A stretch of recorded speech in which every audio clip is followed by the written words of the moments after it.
야, 좋은 일이 있습니다. 옆에 있는 사람 손을 꼭 잡고 우리 한번 축복하실래요? 좋은 일이 있습니다. 예, 좋은 일이 있습니다. 자, 오래간만에 만나죠. 우리가 오래간만에 만났습니다. 오래간만에 또다시 요한계시록 세상 끝을 보겠습니다. 여러분 그 강의한 중에 제일 마지막 장을 한번 보실래요? 제일 마지막 장에 제가 전체적으로 우리 요한계시록의 내용에 대해서 도표로 요약해 놓은 게 있습니다. 뼈알처럼 돼 있지만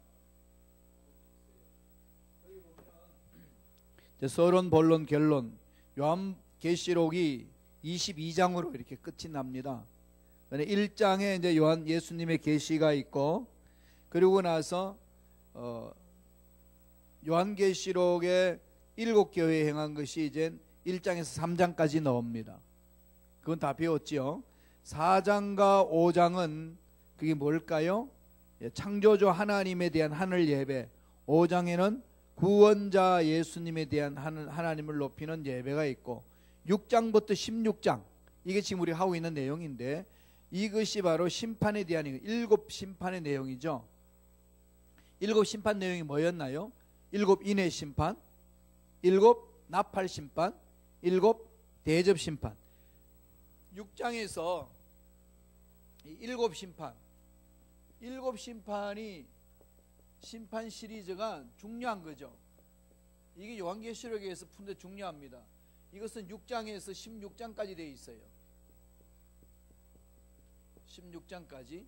제일 먼저 나오는 것이 7인 심판 메시지가 나오죠. 7개. 7개 쭉 나오는데, 7개 나오면서 1개, 2개, 3개, 4개, 5개, 6개, 7개가 될 때가 뭐죠? 예, 인심판에서 7개 심판이 시작되는 게 7나팔, 7나팔 심판이 시작됩니다. 7나팔 심판이 7개 안에 들어있는데, 이 7개 안에 모든 것이 또 나타나요. 1개, 2개, 3개, 4개, 5개, 6개, 7개가 뭐 있죠? 예, 여기에 7대접, 7대접 심판이 있습니다. 이 7대접 심판이 1개, 2개, 3개, 4개, 5개, 6개, 7개 해서 이제 예수님이 재림으로 오는 거죠, 여기에. 그러니까 결국은 다 어디에 있죠? 인심판에 다 포함되어 있는 거죠. 그래서 이 심판은 한 덩어리입니다. 한 덩어리. 그러니까 7개 인, 마지막 인을 떼는데 보니까 나팔 심판이 쭉 일어나고, 그래서 나팔 심판을 쭉 떼는데 보니까 7째 나팔 떼니까 7대접 심판이 이제 이어지는 거죠. 그러니까 7대접 심판은 7나팔 심판은 7번째 있고, 7나팔 심판은 7인 심판 안에 들어있는 것. 그럼 결국은 6장에서 16장까지 이 심판 시리즈는 7개 인심판 안에 들어있는 거죠. 그러니까 이것은 한 덩어리입니다. 한 덩어리. 그래서 6장에서 16장까지는 이 구조로 되어 있는 것을 머릿속에 넣고 성경 요한계시록을 읽으셔야 요한계시록이 이렇게 머릿속에 흐름으로 잡힙니다. 안 그러면 너무 복잡해서 무슨 내용인지를 몰라요. 꼭 이거는 머릿속에 넣으셔야 돼요. 그걸 이용해 주는 겁니다. 그래서 6페이지 제일 마지막부터 먼저 보고 넘어갈게요. 6페이지 보세요. 이 중에서 우리가 이제 오늘은 15장을 할 건데, 16장 가면은 이제 7대접 심판이 끝납니다. 끝나면 뭐가 있을까요? 17장에서 20장까지는 바벨론의 멸망, 악의 본부가 완전히 멸망하는 거죠. 그건 세상이 망한다는 거예요. 세상이 완전히 망하고, 그리고 나서 뭐가 일어나죠? 새하늘과 새 땅. 21장에서 22장 그리고 22장 6절에서부터 예수님 어서 오시옵소서. 주제가 뭐죠? 마라나타, 마라나타. 그리고 요한계시록 보면 이렇게 뒤에 있어요. 구정에. 근데 여기 핵심이 뭘까요? 예수님이 이 모든 것들을 다 승리하셨다. 결론은 심판에 있어서 예수님이 심판주로 오신다는 거죠. 예수님이 심판주로 오시는데 심판은 뭘까요? 승리의 심판이다. 그래서 예수 믿는 우리 모든 무리들은 승리자다. 그러므로 어떤 어려움이 와도 두려워하지 마라. 그러므로 우리들이 해야 될 일은 뭘까요? 올바로 잘 믿어라. 그러니까 예수님은 승리자인데 승리자이신 예수를 잘 믿어야 된다. 이 말씀이에요. 잘 믿기 위해서는 뭘까요? 이 속에서는 예수님이 심판자죠. 심판자로 오십니다. 구원자로 오시는 게 아니고 심판자로. 이 심판자 앞에서 우리가 자유를 얻을 수 있는 것은 뭘 해야 되는 거죠? 불신자들은 심판을 받고 우리들은 자유자가 됩니다. 그럼 이 자유를 얻는 이 속에서는 뭐가 필요하죠? 올바른 믿음이다. 믿음을 가져라. 이 부분이죠. 어떤 믿음을 갖느냐? 결국은 하나님의 면전 안에서 늘 삶을 가져라. 코람데오. 하나님의 면전 안에서, 하나님의 면전에서, 하나님의 면전에서. 하나님 면전에서 있으면 어떤 어려움에서도 하나님이 나를 지켜보신다는 확신이 있으니까 어려움에서 벗어날 수가 있고, 그 다음에 함부로 우리가 말을 못하고 함부로 죄를 지을 수 없는 그런 신앙을 가질 수가 있는 거죠. 그래서 코람데오 신앙이 그렇게 중요합니다. 철저한 거죠. 이건 우리 신앙에 있어서 철저하게 코람데오 신앙을 가져야 됩니다. 이것을 지금 건면하기 위해서 요한계시록이 기록된 겁니다. 많은 사람들이 이 심판자가 오니까 이제 세상은 멸망받는다, 끝난다, 절망적으로 가는 것처럼 느껴지지만은 신앙 있는 우리들에게는 뭐가 있다고요? 만약에 왕이신 예수님 오시는데 우리는 뭐가 있죠? 참 자유가 있는 거죠. 보호가 있습니다. 보호. 그러니까 예수를 잘 믿어야 되는 거지. 환란이 있어도 보호가 있는 거죠.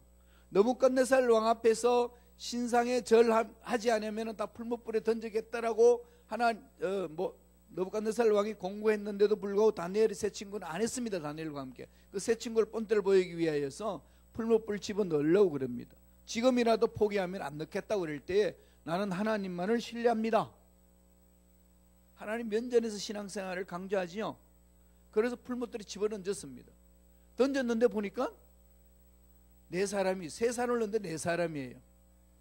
하나님이 함께 하시면서 그 용광로 같은 불시험을 받아도 하나님은 보호하신다. 이게 주제예요, 요한계시록에. 그러니까 요한계시록을 더 자주 읽어야 돼요. 무시무시해서 못 읽는 성경책이 아니고 요한계시록은요 자주 읽어야 돼요. 그래서 제가 여러분들한테 읽을 수 있도록 지침을 지금 해드리는 겁니다. 많이 읽어야 영적인 깊이를 더 알 수 있어요. 전체적인 흐름을 알 수 있고, 이걸 알아야 한 덩어리 심판하는 목적이 뭔지를 알아야 여러분들이 요한계시록을 읽으면 읽을수록 깊이 들어갈 수가 있는 거지요. 그래서 더 하나님이 가르쳐 주신 이 때를 알게 하는 겁니다. 그러니까 세상이 망할 때 찾아오는 심판이에요. 7개. 세 가지 7개가 옵니다. 7 인심판, 7 나팔심판, 7 대접심판. 그래서 이제 이거는 감춰져 있던 것을 벗기는 거죠. 훤히 보여주는 거고, 이것은 뭐죠? 선포하는 겁니다. 믿어라. 잘 믿어라. 이거 뭐죠? 안 들으면 그냥 부어버리겠다는 거죠.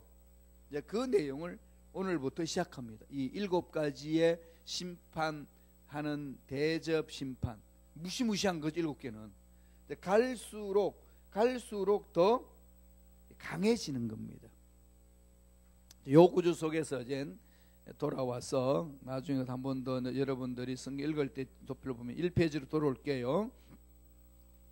1페이지로 와서 보겠습니다. 오늘은 성경이 짧아요. 8구절입니다. 8개만 되어 있습니다. 15장은 8개로 되어 있어요. 8개로 되어 있는 이 부분들인데 우리 서론 부분 한번 읽어보세요. 보세요. 7인과 7 대접 심판을 보충해서 설명해 주는 12장과 14장의 내용이 마무리되고 15장에서 이제 새로운 내용이 시작됩니다. 15장 16장은 대접심판입니다. 대접심판을 시작하는 거예요. 그래서 15장을 대접심판의 서론이라고 말합니다. 시작 부분을 알리는 거죠. 그래서 15장은 16장과 함께 읽어야 합니다. 16장은 6장에 7인 심판이 있죠. 그 다음에 9장에 7 나팔 심판의 경우처럼 7 대접 심판 시리즈를 소개합니다. 이렇게 되어 있는 거예요. 이렇게 16장에는 7인 심판에서 이거 나가고 나고 이거 더해진 것처럼 이걸 설명해 주는 것이 연결고리로 계속하고 있다는. 그러니까 심판 시리즈는 뭐죠? 한 덩어리다. 한 덩어리다. 한 덩어리 안에 들어있다는 것. 그러면은 6장에서 16장까지 제일 길잖아요. 심판에 대한 것이 제일 긴데, 긴 내용이 이거를 한 덩어리 안에서 심판이 일어나는 부분들이기 때문에 같은 맥락 속에서 봐야 되지, 이 시간적으로 달라지는 것을 바라보면은 이거 다 끝나고 나서 이거 있고 이거 다 끝나고 나서 이거, 동시에 이게 동시다발적으로 나가고 있다는 사실을 알아야 돼요. 그 심판에 대한 내용이 강해질 뿐이에요. 강해지는 건데 같이 움직이고 있다는 것. 동시다발적으로. 그 다음에 갈수록 더 강해진다는 것. 동시다발적이라는 거거든요. 동시다발적으로 일어나는데 강해진다는 것. 더 폭넓고 더 심판이 강해지는 것으로 되어 있습니다. 그 부분이에요. 자, 그렇게 이제 해가지고 이제 내용 서론 부분을 보고 내용 부분을 넘어갈게요. 자, 2페이지로 가겠습니다. 2페이지로 보세요.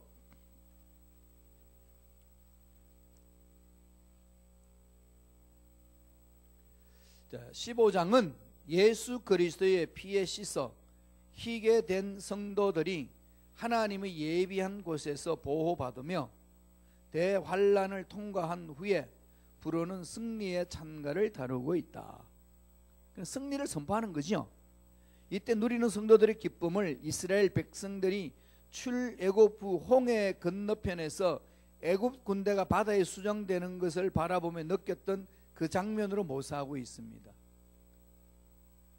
이것은 대환란을 통과한 교회의 승리가 그만큼 크고 기쁜 승리의 장면이 될 것을 예표적으로 보여주고 있습니다. 그러니까 환란 올 때 저와 여러분들 해야 될 일은 잘 견뎌야 돼요. 잘 믿어야 돼요. 그래서 주님 말씀하셨죠. 말세 때에 믿음이 있는 자를 보겠느냐. 믿음을 못 갖게 합니다. 지금은 뭐 기다려도 안 오고 기도 응답도 없는 것 같고, 뭐 우리가 이렇게 열심히 사는 거나 열심히 예수 안 믿고 사는 놈이나 똑같이 사는데 뭐 이러면서 이 하나님의 진리를 희석시키는 일들이 이 세상에 마구마구 일어납니다.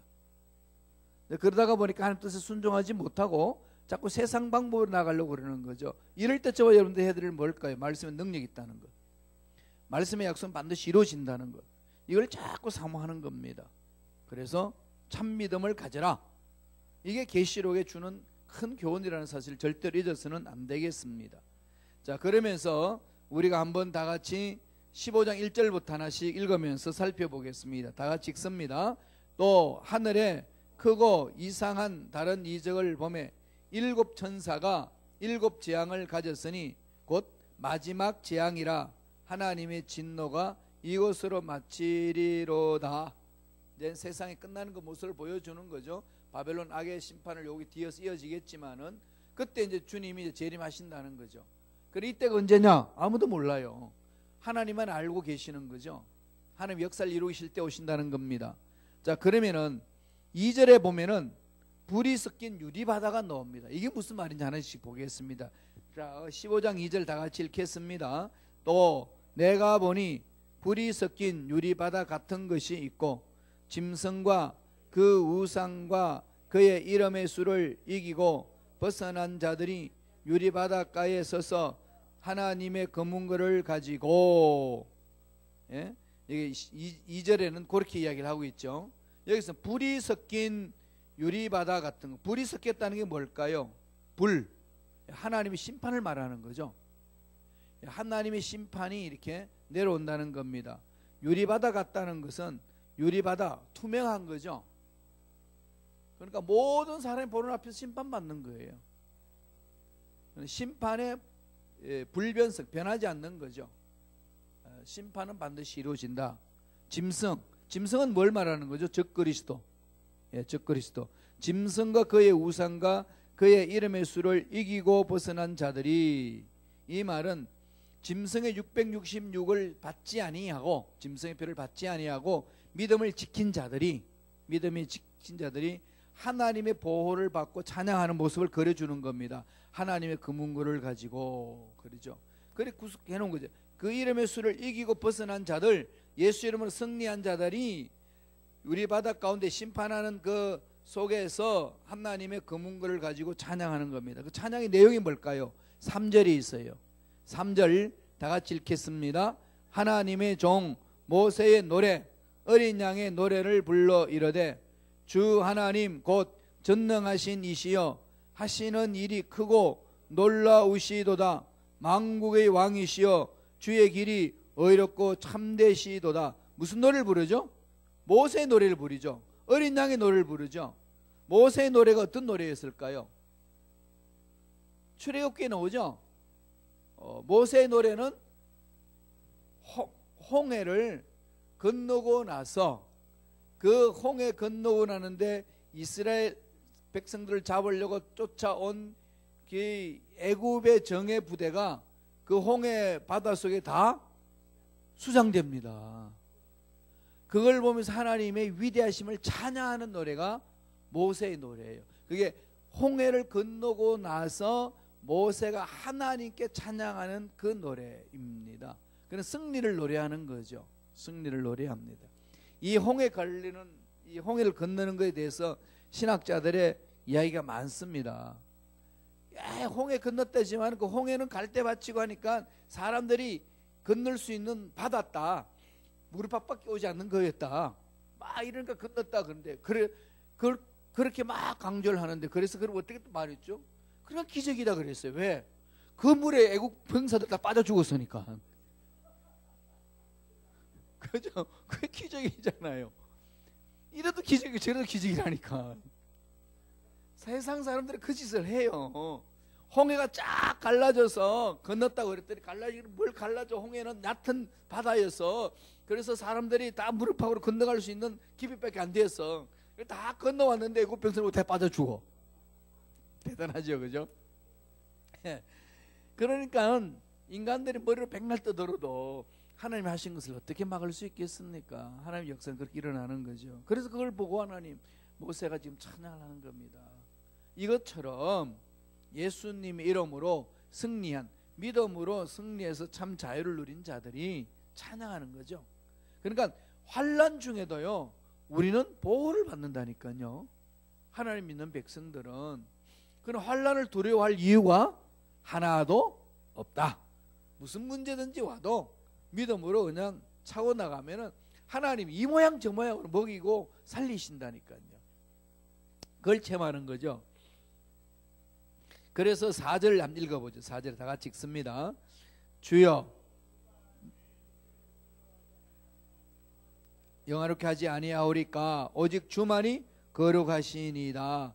주의 의로우신 일이 나타났음에 만국이 와서 주께 경배하리다. 예, 하나님을 찬양하는 것 동일한 거죠. 이 지상에서 우리가 찬양하는 이 모습 속에 나중에 천상에서 올라가서도 이 모습으로 4장 5장의 청상의 예배를 드릴 때에 노래 부르는 겁니다. 그래서 이런 것을 우리가 날마다 하나님과 관계를 맺는 것을 말하는 거죠. 그 다음에 또 열려지는데요, 하늘에 증거가 있습니다. 장막에 성전이 있어요. 하늘문이 열렸을 때 보여주는 거죠. 5절입니다. 다 같이 한번 읽어볼까요? 시작. 또 2일 후에 내가 보니 하늘에 증거 장막의 성전이 열리며, 증거 장막이 뭘까요? 하나님을 만나는 지성소죠. 성막을 보면은 성소 뜰이 있고, 그 다음에 성소가 있고 지성소가 3단계로 이루어졌습니다. 전체적으로. 그래서 성막 안에는 뜰이 있고 그 안에 성소가 있고 그 다음에 지성소가 있어요. 그 지성소는 하나님의 보호자, 하나님의 은혜를 베푸는 자리죠. 하나님 은혜를 베푸는 자리. 이미 예수님 십자가로 인하여서 그 가렸던 휘장은 다 찢겨져서 이제는 누구든지 지성소 안에 믿음으로 들어갈 수 있습니다. 믿음이 있는 자는 그 안에 들어갈 수 있어서 그 은혜를 사모하면 되는 거죠. 그래서 우리는 깊이 있게 성령 인도를 받고 그 속으로 들어가야 돼요. 우리 인생의 문제를 내려놓고 부르짖어야 됩니다. 그때 응답이 있는 거죠. 하나님이 주시는 은혜가 그 속에 있기 때문에. 그래서 지금 우리가 신앙생활을 하면서 기도할 때 이런 깊은 영적인 것을 자꾸 체험했어야 돼요. 사모하셔야 됩니다. 근데 한두 번 기도하고 많은 그런 게 되지 마시고요. 끈질기게 하나님 뜻을 찾으면서 들어가셔야 됩니다. 그래서 하늘의 정거의 장막, 하나님이 임재를 체험한다는 거죠. 하나님이 임재를 체험하는 자리는 귀신이 못 있습니다. 문제가 같이 있을 수 없어요. 하나님의 전능하심과 문제 같이 없습니다. 우리의 질병이 아무리 세상 방법을 못 고친다 해도요, 하나님의 뜨거운 치료의 손길이 임하면은 치유되는 역사가 일어납니다. 우리는 그걸 사모하셔야 돼요. 자꾸 이렇게 세상도 못하는 건데 그냥 안고 살지 이러지 마시라고. 끝까지 매달리시라고. 하나님 앞에 하나님이 만지시면 될 줄로 믿습니다. 이게 지금 우리가 부르짖어야 될 것이지 마귀한테 길들이지면 안 돼요. 우리는 마귀를 깨부숴야 되지 마귀한테 길들여져 가지고 이건 하나님도 어쩔 수 없는 거야라고 자꾸 하나님 능력을 믿지 않고 하나님의 능력을 내 생각 속에 가둬놓는 것은 그건 마귀한테 당하는 짓입니다. 깨버리세요. 하나님은 무소부자하시고 죽은 자도 살리시고 없는 것도 있게 하시는 분이시기 때문에 하나님이 된다고 그러면 되는 일이 역사가 일어납니다. 환경에 매이지 말라는 거죠. 차고 들어가셔야 돼요. 6절을 봅니다. 다 같이 15장 6절 한 목소리 이렇게 했습니다. 시작. 7 재앙을 가진 7 천사가 성전으로부터 나와 맑고 빛난 세마포 옷을 입고 가슴에 금띠를 띠고 뭐죠? 마지막 대접을 쏟는 거죠. 마지막 대접 재앙을 쏟으려고 7 대접을 쏟으려고 나온 천사를 말합니다. 이게 언제 일어날까요? 주님 오시기 전에. 예. 이러면서 이제 주님의 재림이 임박해지는 거죠. 지금 임박한 건 사실이에요. 그런데 이 임박이 우리 생각하는 임박과는 너무 차이가 많은 거죠. 정말로 심히 가까운 이때인데 깨어서 기도할 때입니다. 과학자도 지금 심히 가까웠다고 그러고 있어요. 왜냐하면 지구 전체를 조사해보고 연구해보면은 이게 이제 망하는 길로 너무 가까이 와 있다는 거죠. 너무나. 그래서 지금 환경에 이상 기후가 지금 계속 지금 일어나고 돌고 있지 않습니까? 그러니까 우리는 늘 이것을 영적으로 끼워서 대비해야 됩니다. 그러니까 7 천사가 성전으로부터 나와, 이 말은 마지막 대접의 재앙을 가진 천사가 나타났다. 그래서 7 대접 심판을 하기 위한 거죠. 7절 읽습니다. 7절 다 같이 읽겠습니다. 내 생물 중에 하나가 영원토록 살아계신 하나님의 진노를 가득히 담은 근대접 7을 그 7 천사들에게 주니, 이게 이제 대접 재앙이 일어나는 거죠. 셋째 화가 임한다고 그랬잖아요. 화가 첫 번째 화, 두 번째 화가 있고 세 번째 화가 일어난다고 그랬죠. 그러니까 지금 7 심판 시리즈에서 7 인 때고 7 나팔 때고 7 대접 될 때에 세 번째에 이 화가 있습니다. 첫 번째, 두 번째는 7 대접이 있기 전에 이미 시작됐고 세 번째에 화가 나타나는 거죠. 이게 바로 완전히 세상이 멸망받는 상황. 그리고 나서 어디로 갈까요?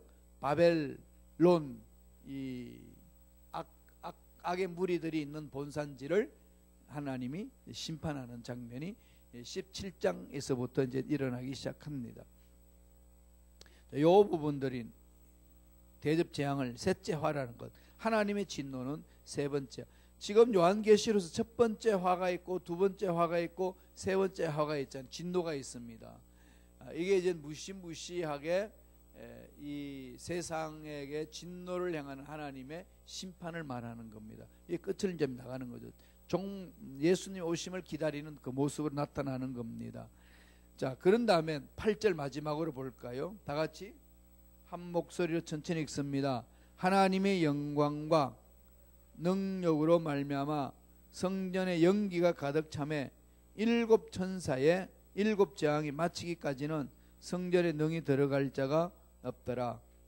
그러니까 하나님의 영광과 능력으로 말미암아 성전의 연기가 가득 찼다는 것은 하나님의 성결의 광채, 거룩함의 광채와 심판의 능력이 임한 것을 보여주는 거죠. 우주 만물을 하나님이 이게 심판 일곱 대접의 마지막에 심판에 나갈 때의 내용은 하나님의 영광이 임하고 의가 임한다는 거죠. 거룩함이 임하고 거룩하게 임함으로 이 세상에 보편적으로 심판이 일어난다는 겁니다. 다시 말씀드리면 하나님의 거룩함이 드러날 때는 악의 세력이 존재 못합니다. 그래서 하나님 늘 말씀하셨잖아요. 보여달라고 하는 백성에게 그랬습니다. 너희들은 날 보면 죽는다. 그래서 보지 못하니까 하나님이 이렇게 뒷모습만 볼 수 있도록 해주시는 거죠. 그게 이제 물론 상징적으로 표현했던 모습입니다. 우리가 햇볕을 직접 못 보잖아요. 눈 다 버리잖아요. 선글라스를 끼고 본다든지, 그죠? 그 다음에 햇빛이 반사되는 걸 통해서 우리가 흔한 이 대낮에 흔히 볼 수 있도록 그렇게 됩니다. 그러니까 빛을 반사해서 반사된 그 빛을 보면서 태양의 열을 받아서 우리는 환하게 살고 있는 거죠. 대낮이죠. 그와 마찬가지로 하나님의 그 영광을 직접 못 보니까 하나님의 영광이 예수 그리스도 십자가를 통해서 성령의 능력 안에서 우리가 그 은혜를 체험한다. 그러니까 그 하나님의 영광이 드러나는 곳에는 죄악이 있을 수가 없는 거고 마귀가 존재할 수 없는 것이고 병마가 함께 있을 수 없다. 그래서 하나님의 임재를 사모하는 그 자리에는 치유의 능력이 나타난다 라고 성서는 결론을 내립니다. 그래서 사모하셔요. 하나님 임재해달라고. 믿음으로 임재해 나갈 때에 우리 속에 있는 문제들이 해결되는 역사가 일어납니다. 아무리 속이 답답하고 고통스럽고 괴로워도 하나님의 영광이 우리 속에 임할 때는 어둠을 몰아냅니다. 우리 마음에 답답하고 공허하고 어려운 것은 무엇 때문에 그럴까요? 하나님의 임재를 체험하지 못한 심령이기 때문에 그렇습니다. 하나님의 영광이 확 있으면 밝은 빛이 내 가슴에 있기 때문에 무슨 문제든지 다 몰아낼 수 있는 은혜가 있습니다. 하나님 그런 능력이 있으신 분이니까 그것을 사모하라는 겁니다. 요게 일곱 대접에 대한 일어날 것에 대한 그 내용을 서론적으로 표현해 놓은 겁니다. 그게 15장 내용이에요. 이 15장 내용 중에 여러분 3페이지 넘어가서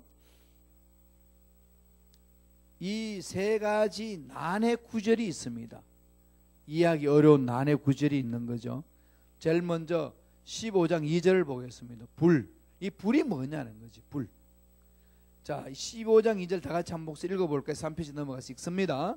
또 내가 보니 불이 섞인 유리바다 같은 것이 있고 짐승과 그의 우상과 그의 이름의 수를 이기고 벗어난 자들이 유리바다가에 서서 하나님의 검은글을 가지고 찬양하는 모습이잖아요. 그죠?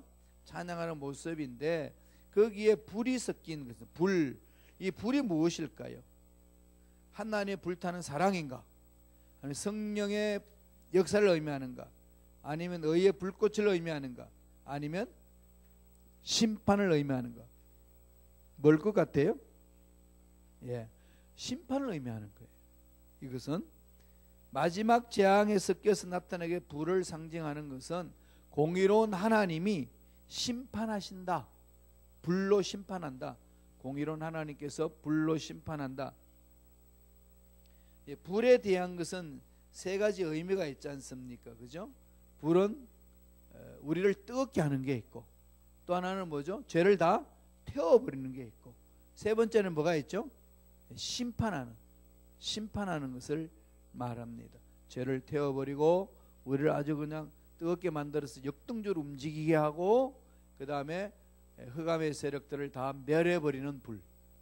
그럼 여기서 말하는 불은 공의로운 하나님께서 심판하는 불이다. 성령의 불 받아라 이 말은 무슨 말이죠? 능력을 체험하라는 거예요. 능력을 체험하는 거예요. 그럼 불은 능력이잖아요. 여러분 자동차 다 뭘로 가죠? 불의 힘으로 가잖아요. 불. 기름으로 가지만 기름만 넣는다고 가나요? 기름이 불타가지고 힘을 내야 달리지. 기름 들어있다고 차가 가나요? 엔진이 점화돼가지고 불이 나야 태워야 되죠. 그죠? 우리 이번에 영하 31도 떨어질 때는 엔진도 안 걸려가지고 두릉두릉 긋고 난리가 났어요. 그죠? 그거 뭐 기름 있어도 엔진 안 걸리면 못 가요. 그죠? 얼어버리는데. 그럼 불 떼가지고 엔진을 태워야지. 힘을 내잖아요. 그럼 불은 능력을 말하는 거죠. 능력인데 여기 불은 심판이다. 공의로운 하나님께서 심판을 하신다. 한번 쑥 살펴보죠. 그리고 이 불은 세 번째 줄에 하나님을 향한 성도들의 불같은 사랑을 의미할 수도 없고 의의 불꽃을 의미할 수도 없고 성령의 역사를 상징하는 것으로 볼 수 없다. 왜냐하면 본문에서 불이 섞인 바닷가에 선 자들이라는 표현이 재앙으로부터 벗어난 성도들의 상황을 묘사하기 때문이다. 그러므로 사도 요한은 본문에서도 불과 유리바다를 대조시켜 악인을 향한 공의의 심판과 성도를 향한 하나님의 보호를 대조시켜 주는 것으로 봅니다.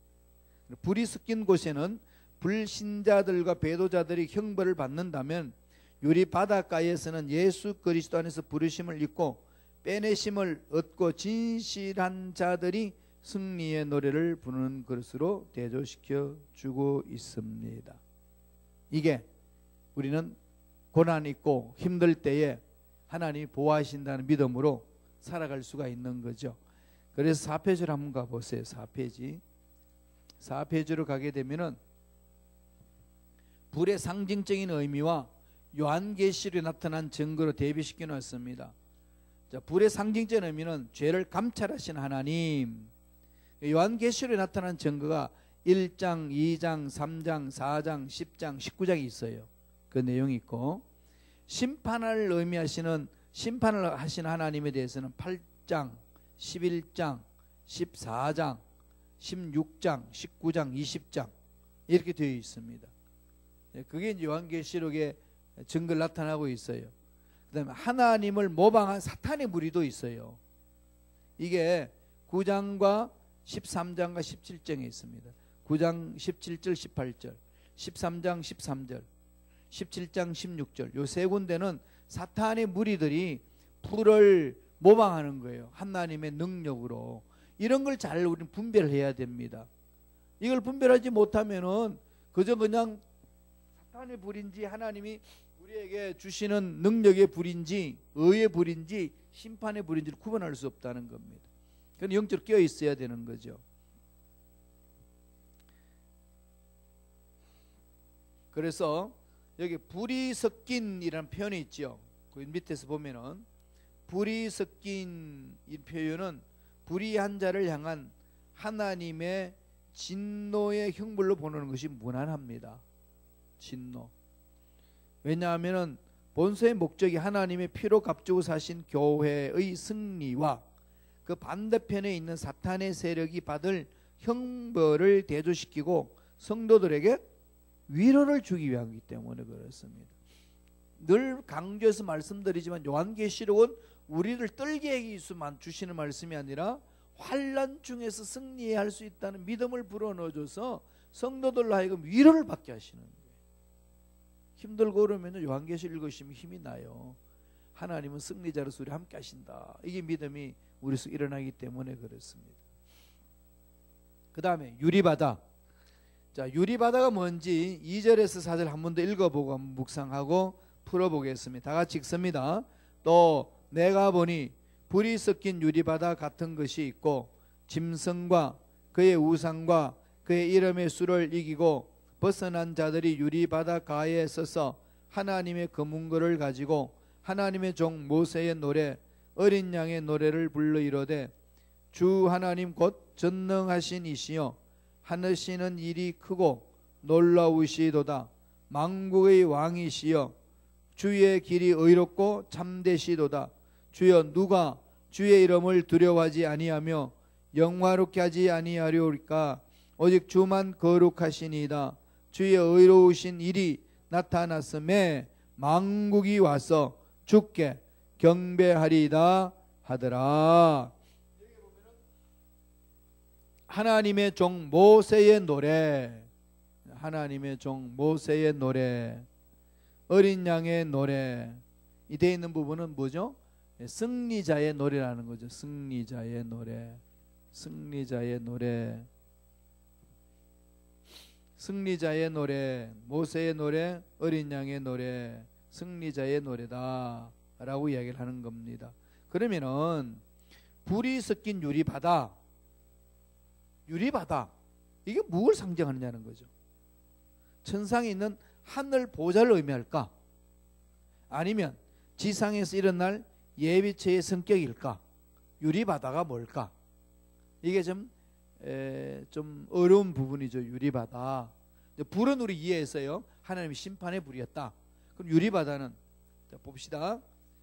불이 섞인 유리바다에 써 있는 것은 예수 그리스도 안에서 부르심을 입고 빼내심을 얻고 진실한 자들이 하나님이 예배하신 곳에서 보호받는 것을 상징하는 것으로 봅니다. 그러니까 유리바다, 불이 섞인 유리바다는 불이 들어와도 넘나들 수 없는 것, 보호, 하나님이 보호해 주는 것. 뻔히 보고 있는데도 우리는 당하지 않습니다. 이게 성도들의 특권이에요. 하나님이 예배하신 곳. 유리바다는, 여기서 유리바다는 하나님이 예배하신 곳. 그래서 그러므로 불이 섞인 유리바다란 불신자에게는 하나님의 진노의 심판이 쏟아지는 형벌의 장이지만 택함을 입은 성도들에게는 하나님의 은혜로 말미암아 보호받았고 어린 양의 새 노래를 부르는 축복의 장면이 된다. 이게 원수의 목전에서 상을 베풀어 주신 하나님의 손길이죠. 이게 중요하잖아요. 그러니까 원수 갚는 것은 누구 손에 있죠? 하나님 손에 있죠. 자꾸 내가 그냥 답답해가지고 막 뭐 갚으려고 그러지 말라는 거죠. 하나님께 맡기는 거죠. 하나님께 자꾸 맡겨야 돼요. 그러니까 우리들이 할 일은 뭘까요? 하나님의 말씀을 붙들고 인내하는 거예요. 말씀을 붙들고 인내하는 겁니다. 그때 인내하기 힘들 때는 갈라디아서 2장 20절을 암송하면서 해야 돼요. 그래야 내공이 강해집니다. 그래야 누가 무슨 소리 해도 속이 부글부글 끓지 않고요, 뒤통수 쏘도 부글부글 끓지 않고 내가 나를 다스릴 수 있어요. 갈라디아서 2장 20절 말씀을 실천하셔야만이 다스릴 수 있습니다. 그 방법이 뭘까요? 코람데오 신앙이잖아요. 예수님이 내 인생의 주인입니다 고백하는 거죠. 여러분, 그거 없으면요, 그냥 10년 동안 열심히 주를 위해 닮아갔던 모습 하루아침에 그냥 다 깨트려 버립니다. 주를 닮아가는 데는 한평생 가지만 깨어버리는 것은 한순간이에요. 그게 우리 인생에서 찾아오는 건데 마귀는 알고 있으니까 그것을 다 깨트려 버리도록 장난치는 거죠. 그러니까 필요한 것은 뭘까요? 셀프 컨트롤. 내가 나를 다스리는 겁니다. 내가 나를 다스리셔야 돼요. 그러려면은 하나님이 보호해 주신다는 믿음으로 나가야 되는 거죠. 믿음으로. 자, 뒷장을 넘겨보면서 불이 섞인 유리바다, 그걸 한 번 더 천천히 풀어봅시다. 불이 섞인 유리바닷가에 서서라는 표현은 하나님의 종 모세의 노래, 어린 양의 노래를 불러라는 말씀을 볼 때 이스라엘 백성들이 출애굽 당시 겪었던 상황을 배경으로 하고 있습니다. 즉 이스라엘을 그토록 괴롭혔던 애국 군대들이 물속에 장사되는 것을 바다 건너편 저편에 바라보았듯이 하나님의 거룩한 백성인 성도들을 박해하였던 사탄의 무리들이 진노의 재앙을 받는 것을 불이 섞인 유리 바닷가에 서서 있는 자들을 묘사하고 있습니다. 목전에서 상을 베풀어 주시는 하나님의 은혜를 체험하는 거죠. 우리의 원수들이 그거 다 지금 우리는 보호를 받고 그들은 심판받고 있는 거예요. 그때 뭐 하면 되죠? 용용 죽겠지 하면 되는 거지. 그때는 구원이 없어요. 그건 심판이지. 끝나는 겁니다. 아무리 살려달라고, 너 나 알지 않는다 살려내라고 해도 우리가 할 수 없는 심판대입니다. 여기 있는 분들은 다 그게 유리 바다에서 들어가 있어야 돼요. 하나님 선택한 곳에, 불이 섞인 곳에 심판이 많은 자리에 가서는 안 되고, 그렇게 하려면 어떻게 하죠? 끝까지 믿음을 지켜라. 끝까지 믿음을 지키라는 거죠. 또 봅시다. 그러므로 불이 섞인 유리바다는 거기에 있고 상징하는 것이고, 밑에 세 번째 줄에 홍해가 이스라엘 백성에게는 구원의 길을 내어 주었고 애굽 사람에게는 멸망을 준 심판이었듯이, 불이 섞인 유리바다도 택함을 입은 성도들은 구원의 길이지만 불신앙의 세력들은 멸망을 주는 심판임을 사도 요한은 증거하고 있습니다. 그 내용을 불이 섞인 유리바다, 그 표현으로 보시면 됩니다. 자, 마지막으로 하늘의 증거 장막의 성전, 이 장막 성전, 이게 지금 세상에 난리를 치죠. 이단들이 난리를 치잖아요.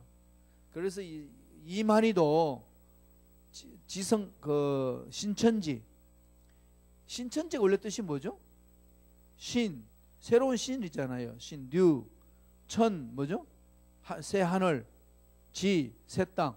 새 하늘과 새 땅을 딴 거, 이걸 한문으로 하면 되면 뭐죠? 신천지. 요한계시록 22장에 있는 그 내용이에요. 새 하늘과 새 땅을 주리라. 새 하늘과 새 땅이 뭔데요? 한문으로 신천지예요. 우리는 신천지로 가려고 그러는데 이 이단들이 그 신천지 이름을 따가지고 그걸 그 신천지를 미워하게 됐잖아요. 그냥 신천지 그러면 치를 떨죠. 신천지는 사모해야 될 것인데 이단들이 장난치는데, 그 신천지를 누가 이끌어가느냐?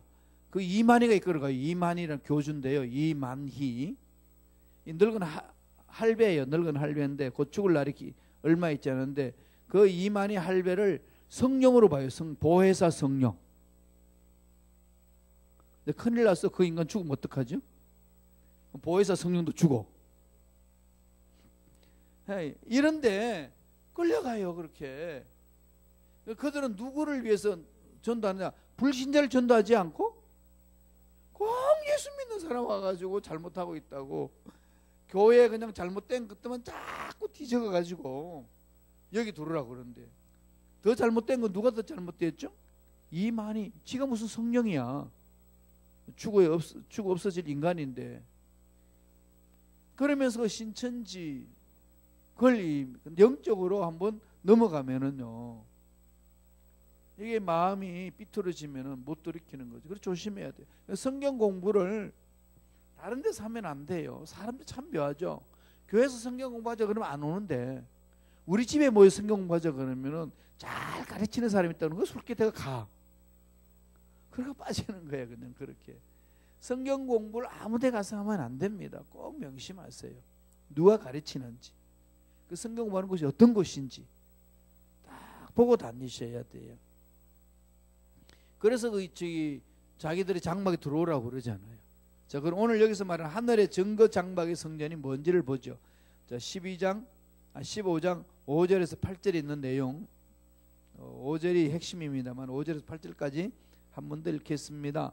또 이 일 후에 내가 보니 하늘에 증거 장막의 성전이 열리며 7 재앙을 가진 7 천사가 성전으로부터 나와 맑고 빛난 세마포옷을 입고 가슴에 금띠를 띠고, 내 생물 중에 하나가 영원토록 살아계신 하나님의 진노를 가득히 담은 금대접 7을 그 7 천사들에게 주니, 하나님의 영광과 능력으로 말미암아 성전의 연기가 가득 차매 7 천사의 7 재앙이 마치기까지는 성전에 능히 들어갈 자가 없더라.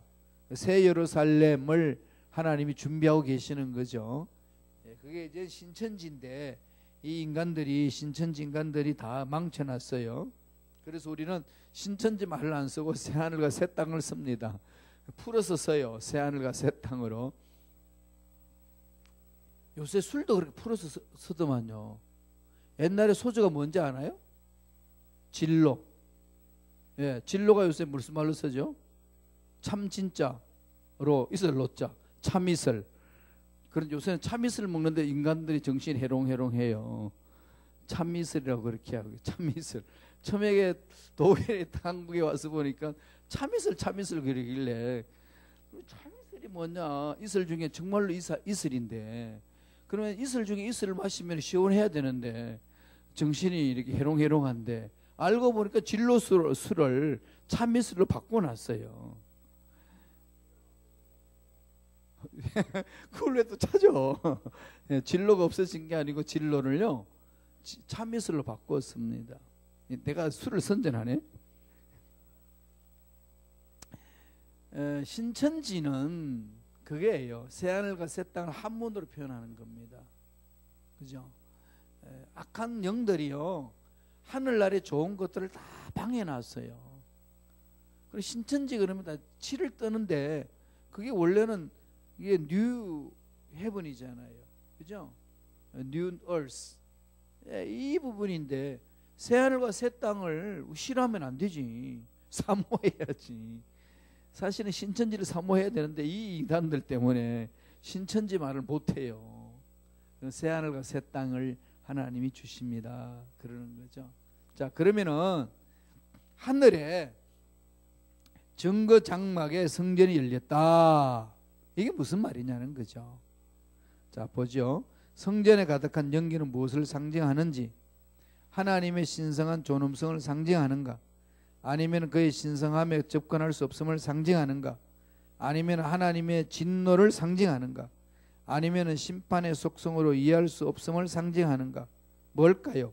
하늘에 있는 증거의 장막에 성전에 연기가 가득한, 연기는 뭐죠? 하나님의 거룩함을 임재하는 뜻이에요.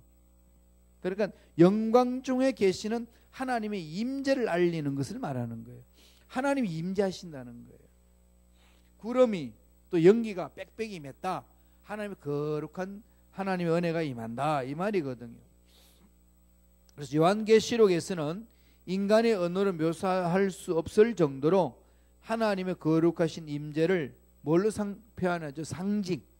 상징적으로 표현하고, 동시에 나팔의 재앙을 통하여 모든 사람이 구원을 받으며 진리를 아는 데 이르기를 원하시는 하나님의 간절한 소원을 무시하는 불경건한 자들에게 임할 임박한 진노의 재난을 알려주는 하나님의 거룩한 진노의 숨기를 상징하는 것.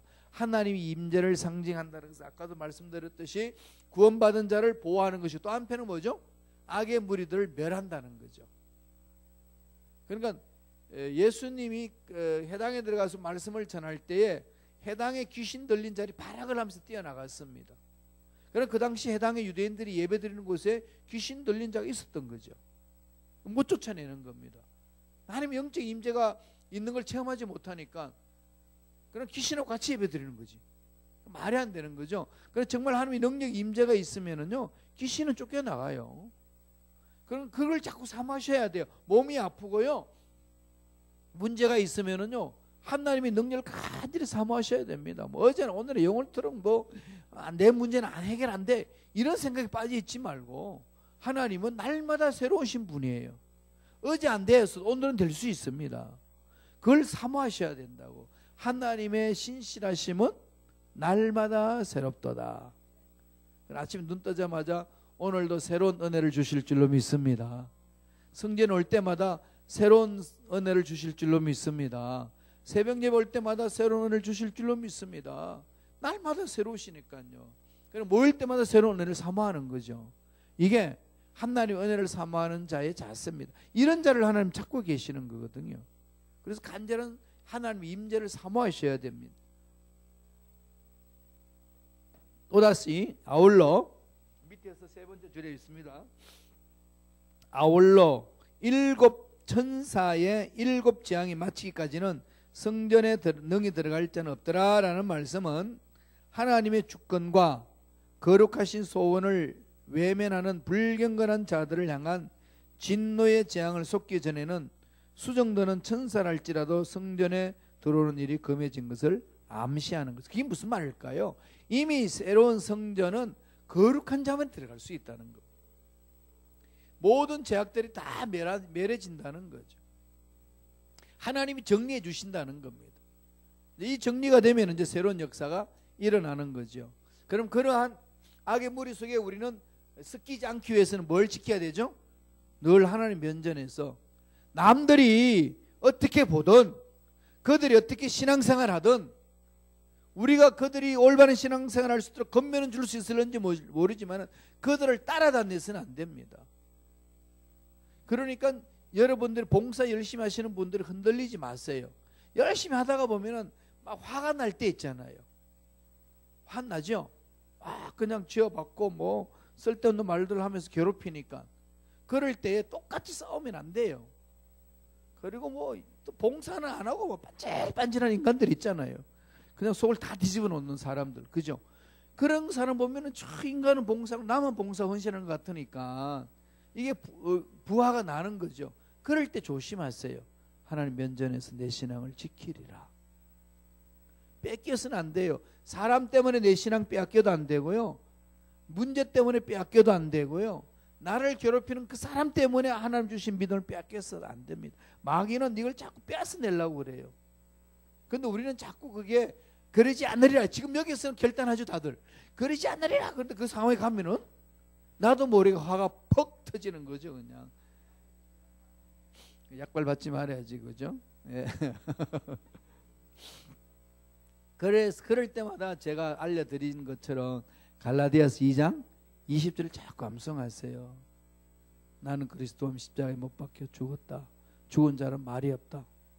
죽은 자는 말이 없다. 말이 없어야지 왜 말 나와? 말이 막 이것이 나오는데도 그냥 입을 닫는 거죠. 죽은 자는 말이 없는데. 예. 자꾸 이걸 날마다 되새김질하세요. 그래야 우리가 이겨낼 수 있고 끝까지 우리 믿음을 지켜낼 수 있습니다. 그렇지 않으면 안 돼요. 마지막 6페이지로 넘어갑니다.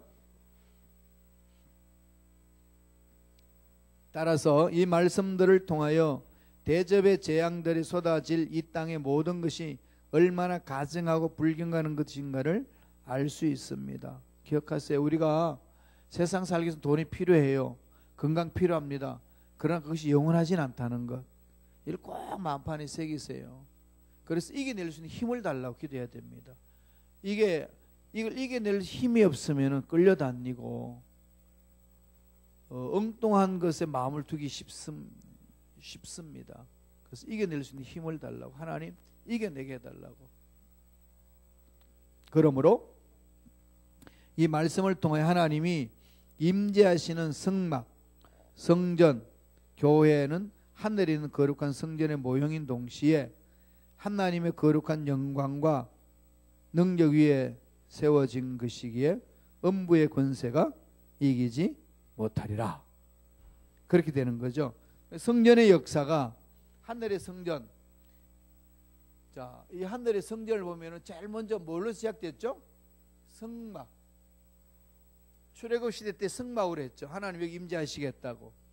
성막이 어디로 가죠?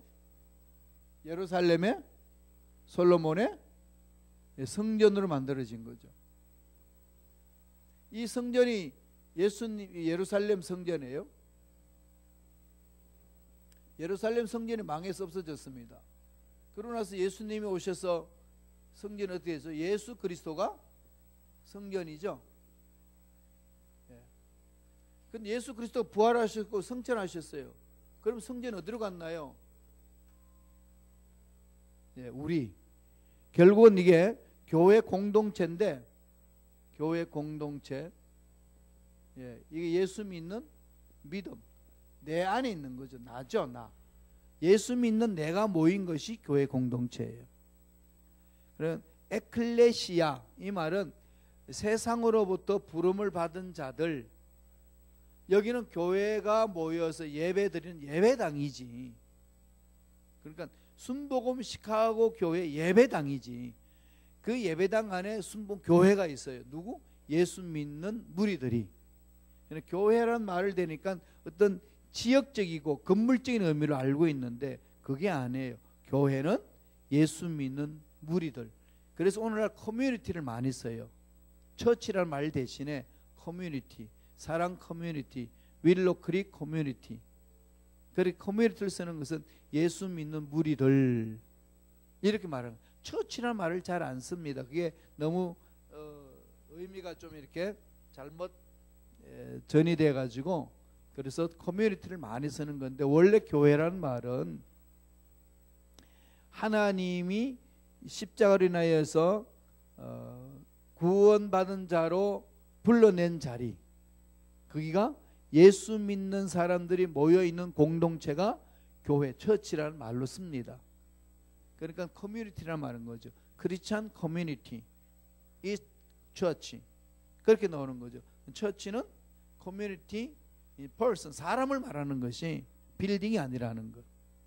지역에 있는 빌딩이 아니라는 것. 예수 믿는 사람들이 모여서 하나님 앞에 예배드리는 그것. 그래서 교회여 일어나라 그러면 교회가 어떻게 일어나죠? 이 건물이 막 떠요. 막 붕붕 떠나요. 교회에 일어나라 말은 믿음이 약한 우리들이요, 너희들이요 일어서라. 너와 나 일어서라는 거죠. 그래서 이것은 성막이 있고, 이게 지금 하늘에 장막으로 오잖아요. 하늘에 있는 장막, 하늘의 장막, 그죠? 이게 하늘의 장막으로 보이죠? 하늘에 있는 장막 성전. 궁극적인 이게 뭘까요? 새 예루살렘과 새 예루살렘, 예수 주시는 그거죠. 우리 일로 가는 거예요. 여기서 뭐 하죠? 교회에서 찬양 드리며 하나님 능력을 나타내고 하나님 영광스럽게 했던 그 일을 해나가는 거예요. 그 일을 지금 여기에서 훈련하고 있습니다. 그래서 지금 이제 우리가 힘이 가까이 왔죠. 이제 올라가면 돼요. 예수님이 오셔서 완성하실 때 이것을 말합니다. 그렇기 때문에 거기는 하나님이 임재하는 곳이기 때문에 마귀가 틈타지 못합니다. 숫자가 적다고 위축될 이유가 없어요. 거기는 하나님의 영광이 임하면 적은 숫자를 통해서 위대한 역사를 일으키는 거죠. 그런 궁극적인 것은 예수 믿는 사람들이 얼마나 믿음을 갖고 사느냐, 이게 중요하다는 거지. 이걸 늘 마음판에 새겨야 됩니다. 참조는 여러분들이 한번 쭉 보세요. 전체적인 요한계시록 구조가 있는데, 요한계시록 구조기 보세요. 거기 보면은 그 도표 조그마한 거 중간에 하는 게 있는데, 거기 순서를 7가지 봉인 심판, 7가지 대접 심판에 그걸 바꿔야 돼요. 7가지 나팔 심판, 그 다음에 7가지 대접 심판. 순서가 뭐죠? 인 심판, 나팔 심판, 그 다음에 대접 심판이죠. 그리고 제일 밑에 거는 밑에는 제대로 해놨어요. 7인 심판, 7 나팔 심판, 7 대접 심판. 그 중에서 특이한 건 뭐죠? 7제를 여러분들이 주시하셔야 돼요. 7제.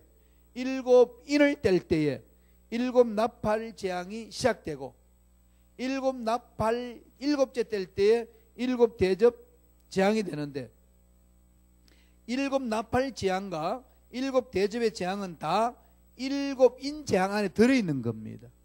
7인 떼는 것 속에 다 들어있다는 것. 그게 마지막에 도표로 걸어놓은 거예요. 전체적으로 이해되시죠? 7인, 7 나팔, 7 대접. 그래서 그 내용을 쭉 보면은 무슨 일이 일어나는지를 도표로 써놓은 것을 참조하시면 되겠습니다. 질문 있으신가요? 없으면 우리 한번 기도하죠. 여러분, 그동안에 제가 이렇게 강의 안 드렸던 것을 쭉 보시면서 성경을 순서를 맞춰서 한번 읽어